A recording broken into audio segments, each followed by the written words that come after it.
Hey, Karan, can you hear me okay? I can hear you fine. How are you? I'm good. I'm good. Welcome back. All right, sir. Well, we tried this once and it turned out to be a little bit long. So we're just going to split up this presentation into three sections. Um, so you have the presentation in front of you. I am recording the screen. And to give everybody an intro, this presentation that you see here, if you're watching, if you're just listening, what we're looking at is a PowerPoint presentation that I gave at the CMO Data Summit around cold outreach, automation, GDPR, and remaining compliant, as well as some tips and strategies and some examples of good and bad outreach. So Karan from hubsell.com, obviously my co-host on this podcast, we are going to dive into the first third of this presentation today. And hopefully we get some time this week to do the latter two halves. And this one, we discuss specifically one-to-one messaging, Yeah. how to be omnipresent and human-like. So I'll go ahead and introduce the subject and then hand it off to Karan to dive into a little bit of detail. And then we'll go through some examples, good and bad, and conclude with a little bit of where, how, and why. So starting off here, skip through the general slides and let's talk about this statistic here that I pulled. Right. Pretty interesting. More than half of marketers are not only enriching their data, but struggling with enriching their data now. So data quality is a big pain point. So that's one of the reasons we do one-to-one outreach and we focus on one-to-one outreach is because there's too much fluff. There's too much spam out there, Yeah. non-focused, non-specialized emails and copywriting going on. So I started off the presentation with that quote to kind of set the premise. And now, Karan, I'm going to introduce the slide and you can take it away. How we can create one-to-one outreach experiences. Why don't you explain what one-to-one outreach means and also how to create those experiences? All right. Thank you, Alex.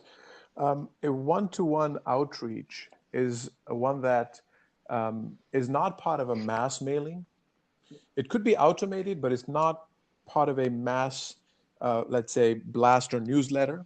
It is created to provide value to the end recipient in one way or another and create a one-on-one relationship with that person. So that would be the key difference between a one-to-one and mass marketing or mass sales outreach, for example.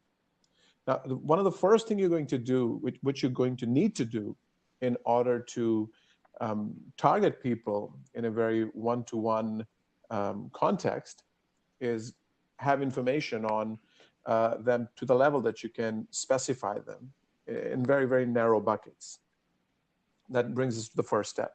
Keep your audiences specific. Now, as a company, you may have, let's say, a particular market, but that market will be divided into different company types, and those company types will be divided into different people that are part of your sale.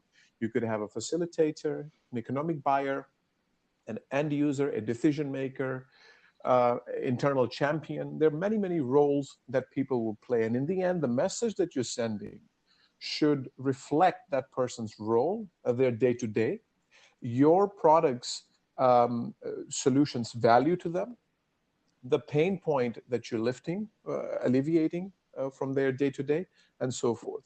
And in order to be able to do that, you need to be able to structure your data into a very broad set of variables. Now, this brings us to point two, which is where to get that data.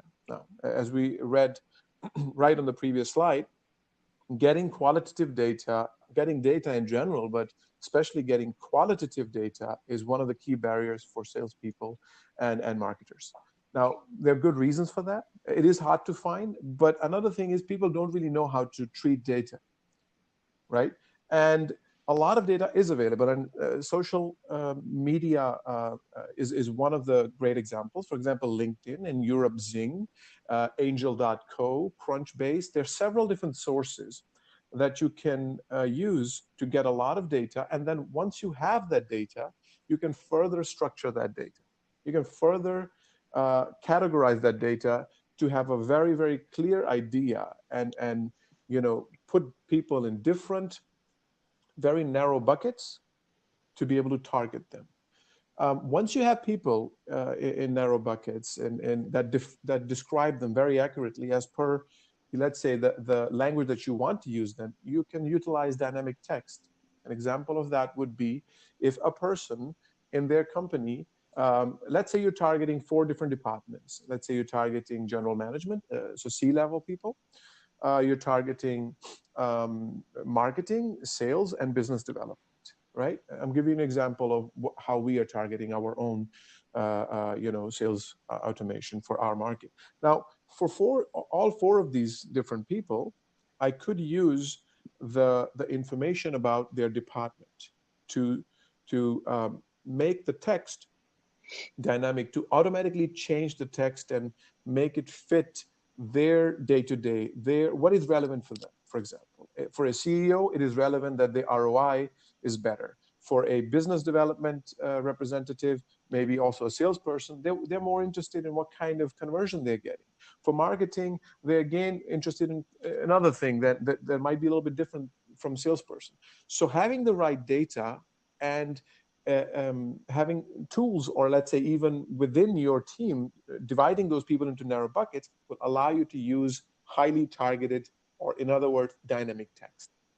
Yeah. So once you are able to consistently achieve point 1, 2, and 3, you take it to the next level, which is don't just reach out to them over just one channel, but deploy all channels which are relevant for your market. Now, in B2B market, for example, LinkedIn is going to be very important. In certain countries, Twitter is very important. In Europe, for example, you'll use Sing, Sing or Crossing. One of those 2 names are, how we refer to this channel. You could also try physical letters in markets where there's too much noise online. The goal is to actually have it super targeted and be a cross channel, reaching the point of being human-like and omnipresent. Got it. That was a great synopsis. So segment your audiences, keep them specific to title, department, industry, leverage existing social APIs for both gathering the data and also deploying the messaging. Utilizing dynamic text, so adding personal notes, if-then statements, and we'll dig into what those are and how to use those in a minute. And then obviously multi-channel, so depending on your audience, where they exist, deploying outreach, not just messaging, but notifications, pings, mentions, all that good stuff to make sure that they are aware of who you are and your brand during this whole sequence process. Now, I'm going to show you an example of a very poorly created, contrived, written cold email that I received a couple weeks ago before the presentation. The timing was great. I was looking for an example, and this one came in my inbox. There's a couple of red underlines there that show you what I'm talking about. But the first thing he says in the subject line is, "Alex, it's been a while. I have never heard from this person before." And he obviously didn't take the time to make sure that I was in the right list, in the right segment. So hopefully he had people that knew him in one segment and people that did not in another. My guess is he did not, based on the copy in this email. But I have great news, he says, all capital letters, which is another issue I won't dig into. But the spacing here, you'll see the formatting. One thing about this, I doubt he actually wrote the email with this formatting where there's not a space between "hello again, Alex" and "as you might be aware." I believe his email software probably did not include the right formatting when he sent that into a Gmail inbox. I don't know what it would look like in Outbox. So that's another thing to be aware of. Make sure to test your emails and make sure the formatting is correct in both Gmail and Outlook specifically. So have an email in Outlook and an email in Gmail, a friend of yours or whoever that you'd like to test this with before Yeah. sending a sequence. As you might be aware, he says in the start of the email. Hello again, Alex. As you might be aware, I would have no idea how I would be aware, but he says, I have finished my work with blank software company, and I am pursuing an opportunity with blank media group as chief operating officer, managing partner of blank online, their new data lead management platform. Many of you Many of you. know me as blank. So he calls out, this is important, he calls out all of us included in his cold email blast. So indicating that I am in a blast and not an individual personal message. So he says, many of you know me as blank in quotations, and this resource was a win-win for all sides of the gamut. I'm not sure what he means there. Again, if you're not looking at this, if you're listening, more formatting issues, no spacing here. He breaks up paragraphs, but there's no spacing in between. Then he says, since my background is data management, first of all, I don't care Right. what your background is. Second of all, it's clear that you are not good at data Yeah. management based on the Yeah. specifics, the non-specified points in these Yeah. emails. It's clear you did not take Karan's advice and break up your segments and create a really robust database before sending these emails. So he says, since my background is data management, blank gives me a better portfolio for my customers with an unlimited supply of data management, and the pending services, which outranks all competition. Okay, great. Why, he asks? Because everyone knows Everyone blank knows. and the success he has created. So he mentioned someone in particular. I had no idea who that person was either, but he says everyone knows blank and the success he has created with blank media group. So he mentions a couple things here about the success of his company and the success of his owner without actually indicating anything to give me a proof of the success. So any sort of testimonial, any sort of list of companies that he works with, no indication, no credibility in there. So don't mention those things without adding the credibility. Then he says, give me a call so we can discuss your future data management needs, and a demo of arguably the most powerful data management platform available. It would be great to catch up with you again. So he says, give me a call. He says, it would be great to catch up with you again.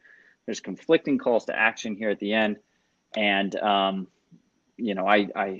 will go into more detail with specifics on how to write a cold email, good cold email soon and in future episodes. But the one thing that we definitely stress is if you're going to ask something of your customers, make sure to give them some value first, and make sure that ask is low fidelity. You don't want to ask them to Oh just yeah. give you a call. Nobody's going to look at a phone number and a signature for someone they don't know and just pick up the phone and call them Yeah. from a cold email. So make sure to be make it very easy for them to proceed to the next step, and we'll go over strategies there. So very poorly conceived, poorly written, bad data all around, just a bad cold email attempt from this person. Yeah. And Karan, you wanted to mention something? Sorry. Yeah. So one thing I would also say about this email is that it could just be that he's lazy, to be frank, and he's using the subject line as a clickbait, right? Where it says, Alex, it's been a while, but I have great news. If you hear from somebody that you have heard from in the past and they have great news, you will open this email. I think he Yep. has a very high open rate. But as soon as you open the email, you realize you've been tricked. So he Yeah. breaks one of the very fundamental rules of cold outreach, is to start giving value from the first step, from the first interaction that you have with the person. Yeah. And he's already tricking you from point one and making claims. So he's already relying on credibility that he never built in your eyes, and he's trying to cash it in right now. And you didn't mention anything about best fishes. I don't get that at all. That's he mentioned in the email that he's the fish guy or something, Okay. some nickname that he has. So he's Okay. referring to that. So that I didn't have a huge problem with. It was I weird, see. but I didn't have a huge problem with it. But to mention your point about being opened but no replies, I literally just answered a Quora question about getting your emails opened, having a high open rate but a low response rate. Yeah. And I'll put a link to that. But uh, Yeah.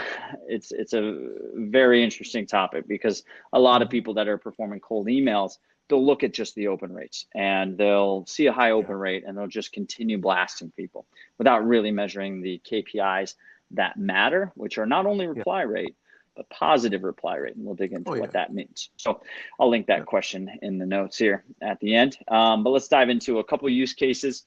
So there's Perfect. the idea of a cold email at scale, which is something we can get into on a specific episode. I do want to talk about cold emailing at scale. But for this presentation, I use two use cases that really make the nuanced data aggregation and the personalization one-to-one emailing possible and necessary. I used going to conventions. So I was at a convention. I wanted to find out who was in attendance, A, whether I wanted to even go to the convention, and B, if I decide to go, what sort of messaging, what sort of information would that audience find relevant? So I needed to know their job titles. I needed to know industry. I needed to enrich a full data set to make sure I knew who the audience was, so also I could deliver a great presentation. But as a B2B, business or any business, if you go to conventions, if you do speaking engagements, if you rent booze anywhere, it's really good to enrich a data set of who's going to be in attendance. And you can find that information not only by checking last year's attendance, but if you are buying a booth, you actually get the attendance list with most of these conventions. So enrich that data set and then dump them into a nice, robust nurturing sequence, which we'll show you. So conventions is the first use case. The second use case is recruiting. I use this one because I used it recently as well. It's a very, very important topic for CEOs and also obviously recruiters and human resource departments, but finding very, very skilled employees that are in a specific skill set that's in high demand, hard to come by. In my specific use case, I was looking for a React developer in Chicago. Yeah. There's a handful of them, and they're all employed. So you need a cold outreach, not just email campaign, because they're not going to be actively looking for positions. They're not going to be on job boards. So you need to reach out to these people. You need to nurture them as you would a client and build some trust, build some thought leadership, and put them through a really great personalized sequence. So recruiting and conventions were the two use cases. Now I'll hand it off to Karan to explain how to prep the audience for the campaign that you're about to send. Sure. I mean, the two use cases that you mentioned, there are obviously other things you can do, but the core use case, of course, still sales automation, reaching out to your customer and getting new deals, right? And, the use case can change, the process won't, not by a lot in either case. So the steps that you've listed here on this slide, they're pretty much there for pretty much every kind of use case that you will have. You will need to define your audience. You will need to define what exactly you want to do. What's your use case? In use case number one, you're talking about, let's say, getting more meetings with the right people in the conferences that you're going to. This strategy has been used by us before. This strategy has been used by people that I know. And sometimes they just buy one ticket and then get a lot of meetings, and then they have enough of a let's say reason to buy more tickets for their colleagues, so that they actually go and handle these meetings professionally, right? It can actually be an investment decision once you have enough meetings. So the use case really matters for the audience that you're going to have and the purpose. So once you have clearly defined what audience that you want to target and what the purpose of that is, you're going to start. And I think the order there is going to be a little bit in reverse, where you have list the criteria that you need and then gather. And then I think you will start taking actions and map impressions and messages, I think that would be the next stage. where you are as soon as you've defined the audience and the purpose, you will start gathering that data. You will verify that data, and that data will be segmented into different fields. At that point, getting the impressions on what exactly you want to do in that outreach. Do you want to start going visiting their profiles with your LinkedIn account so that they somehow see you? Do you want to start going and liking their posts beforehand, or let's say maybe 2-3 weeks before? Are you eventually going to send them a connection request, or maybe an email, or even a physical letter? All those messages, written or let's say not written, are going to be planned as soon as you have defined your market, gather the data, and now you can act on it. You can start targeting them. Did you want to say something, Alex? No. I think you handled that pretty well, and we'll go into obviously GDPR we did in last episodes, so we don't need to touch on that too much. But yeah, wrap that one up. Anything else that you want to add, and then I'll go into the next slide here. So the personal field there, that's a very powerful thing. It will allow you to provide something that is very, very valuable to the recipient. An example of that could be something that they've recently posted. Now, this will require some manual work from your team or a vendor that you may get in touch with to get something that they recently did and basically use a sentence of that or part of a sentence as an intro to your overall message. I think this presentation will show that later, but I just wanted to set the stage for the listeners and the viewers. And a personal field can just be added into a email or a message, and it will completely differ for every person that you're targeting, right? And it's going to immediately create that relevance that person that will encourage that person to continue reading your message and actually reply to it. Yeah, so that would be the explanation regarding the personal field, and I think custom fields very closely linked to that. We'll get to that in a little bit later. Shall we handle the opt-in and EU states later on? Yeah, we have a couple episodes as well as one more, I think, in the queue to dive into GDPR and opt-in versus opt-out states. So let's save that for later. I'll go into slide 12 here. Slide 12 for those listeners is a pie chart of the attendees at the summit I went to based on their department. So not specific names or anything like that, but just broken up who's in marketing versus who's in data management versus who's in product management, etc. So I can get a good visual of the audience and curtail the information in this presentation accordingly. So if this this specific pie chart showed 43% of the audience were going to be in marketing departments, whereas 17% is the next highest chunk. We're going to be in data management. So if this was the opposite, if 43% were in data management, only 17% were in marketing, my presentation would be a little bit different. I'd focus more on the data handling, the processes of data curation, etc., and less on the actual outreach. But this was a CMO/data summit. Most of the attendees were, in fact, in marketing departments, so the presentation is more skewed towards marketing professionals. And I gathered that chart as well as the percentages. I gathered the total attendees to create the percentages, create this pie chart during the enrichment process that we touched on. So I'll show you here in slide 13 is a visual of the actual data set. This is not all the rows that I enriched. There were rows for how long they've been in their position. There are rows for obviously the company LinkedIn profile, their personal LinkedIn profile, all sorts of great data that I had on these individuals so that I can go ahead and create a very, very customized one-to-one outreach campaign. So moving on, slide 13. Slide 13 is a visual of a 7-day or a 7-step, depending on your use case.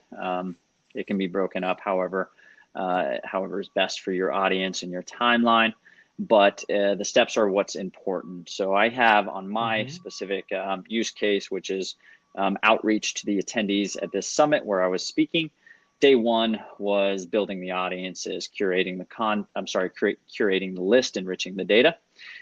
Day three was CRM retargeting. If you don't know what CRM retargeting is basically loading a list of contacts based on email addresses to your ad accounts like LinkedIn, Facebook, AdRoll, etc., and retargeting them across social platforms and display based on matching of email addresses to accounts and browsers.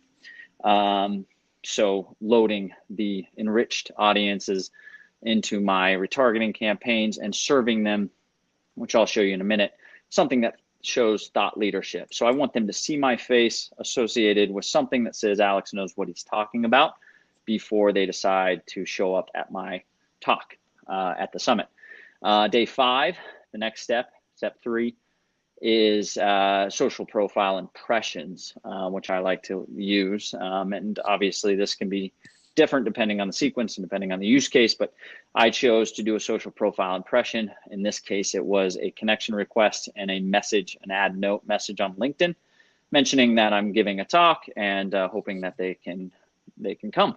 The first question was actually, are you going to the data summit this year? It was not letting them know that I know they're going. It was, are you going? And then anybody that replied, actually, I sent another message, which is the next day, introducing them to my talk, what the title was, the day and time, and hoping that they can make it. Now I have a final step, which is start of the cold email sequence. And in my case, a cold email sequence was more thought leadership stuff, obviously reiterating the day and time of my talk. And it was very light. And, you know, I'm not trying to sell these people on anything. This is really just making sure that my talk goes well and enough people see and hear and are able to enjoy it.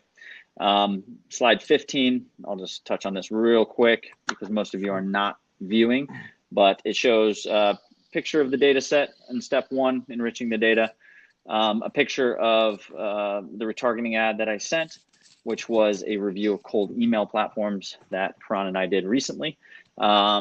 Step three was shows a tweet as well as a Alex Glenn is following you, a quick push notification that anyone in that sequence received, which is that low touch first initial impression, then a little bit higher touch impression, which is step four, a LinkedIn message, as well as final step, which is the start of the cold email sequence, which brings me to slide 16, and I'll hand this off to Karan to explain what we've included in this email as far as custom fields go, and share what those look like as well as what the purpose is.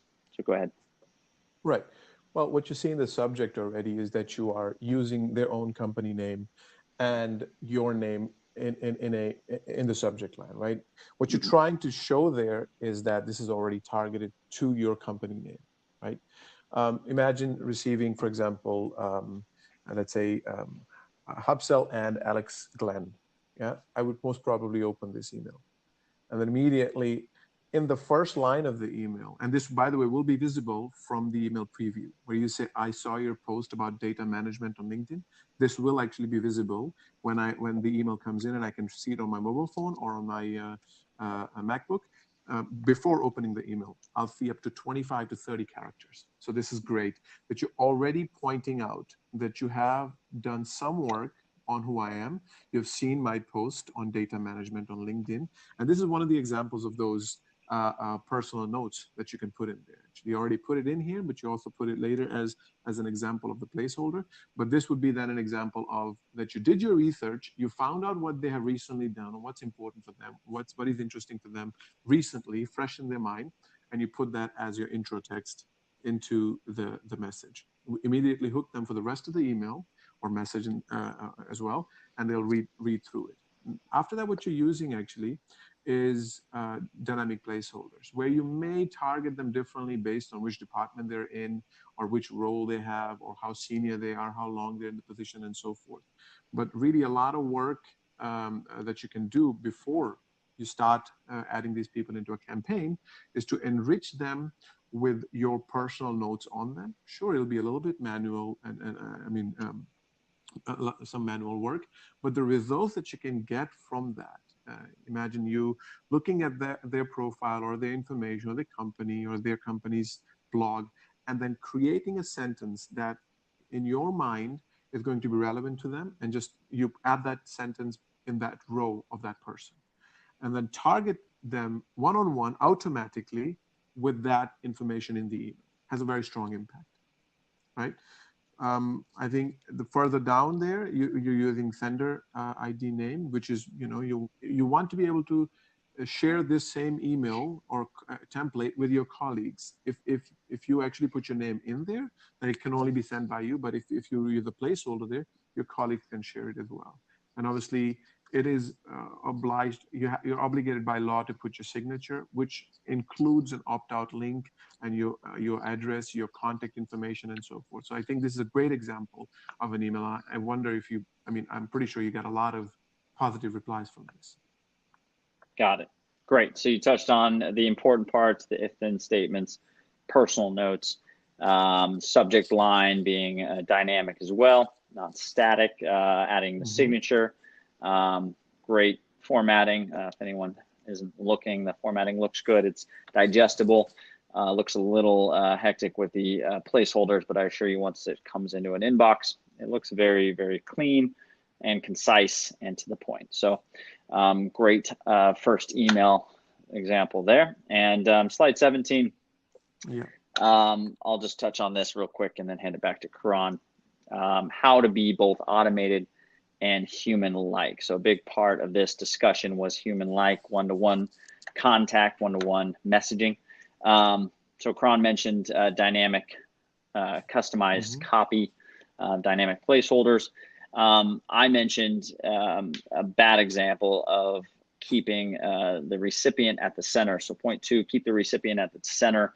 If you recall, the poor example was all eyes and my company this and we, all those and I achieved all those pronouns there. Yeah. And you want to keep your recipient in the center. So if you look back to our example, I saw your post on data management. Congratulations on the continued success.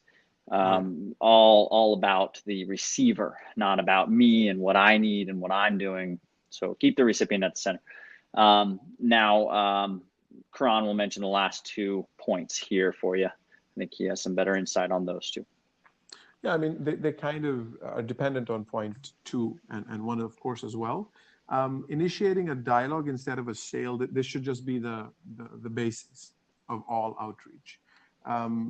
People are not going to buy what you're selling just because you email them. What you want to do is establish a relationship with them, a relationship of giving. You want to share value with them, and that's point 4, of course, but it's closely related to point 1, 2, and 3 as well anyway. So I've received emails, and I'm pretty sure you have, and people listening to this particular podcast also have received emails from people that are trying to sell to them a service immediately in the first email, where they're already mentioning prices or already the benefits that that you will get by buying their service. They are actually undermining the entire sales process. They are erecting barriers in your mind because they are selling you the information without you having to ask for it, right? So therefore, you should initiate a dialogue, not a sale immediately. And the right way to initiate the dialogue between you and your potential prospect, your potential lead, depending on the use case that you have, could be providing them with some insights or a tip, or sharing them with some content that either you wrote or somebody else in your network wrote. Any kind of value that you can provide them. Reward them for opening your message and reading your content. Make them feel better. Humor has been used, by the way, often, if done well, not with best fishes, of course, but if done well, to provide value to the person that is reading it. And that will get them to interact with you in a non-negative, or let's say positive context.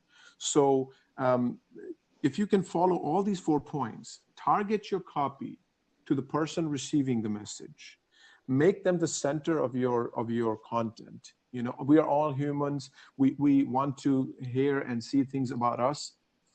Focus on that need, and help them with their day-to-day, give them value. Don't try to sell to them immediately. Don't create barriers in their mind where they want to resist your message, but rather get them to understand your message and benefit from it without having to give you anything in return. Then hint at, provide maybe an option to get in touch with you if they want to continue this relationship in the same kind of context. And that ideally is the start of a sale. Right? Got it. Yeah. Got it. Well, do me a favor, and slide 18, can you just touch on this quote, read the quote, and let everyone know kind of your thoughts on that, and that'll be a good conclusion. Sure. So the quote is, more than 60% of marketers use mass email blasts to stay in touch with customers. However, only 13% are using sales automation. Well, in order to explain this a little bit better, let's differentiate. I mean, we have already done that quite well in this presentation so far. What is the difference between mass mailing and automated, or let's say sales automation? Yeah. Mass mailing cannot be personalized. It's very, very hard to focus on an individual and achieve the 4 points that we just mentioned in the previous slide. Recipient at the center, dialogue, not a sale, and provide value from the get-go. It's hard to do that with a mail blast. They have their own usage. It's good to stay in touch with your customers or update them with a newsletter. That's great as a mass email blast. But when you're trying to establish a human contact, which is between one person and another, in the context of business, it needs to be human-like. It needs to be valuable, and it needs to be non-generic, customized. And the only 13% are doing it. They are the ones that are going to succeed in sales automation, in getting in touch with their end recipients in a non-negative, let's say, positive way. Great. All right. I think we did our job here, and I will mention, I think we should do another episode, a little bit shorter episode on how we can make sure to separate the cold from the mass bulk newsletter style email blast. I just answered another core related question related to it, and it was a question that came up after this talk. Someone asked why they should separate their emails if they're doing cold outreach from their typical platform. A lot of people are using Constant Contact, MailChimp, whatever, Mandrill for all these mass emails, SendGrid, etc. Why you should separate out any cold outreach from those platforms. I dive into detail, and I think it's worth another episode. So we'll get into that. Put it in the backlog to go over soon. Karan and I will be back for episode 2, which should be the one immediately after this. So if you're still on, go ahead and skip and listen to episode 2, which is the middle section of this presentation. But for now, we'll end. And Karan, you have a good rest of the night. We'll talk soon. Thank you very much, Alex. Take care. All right. Take care. Bye.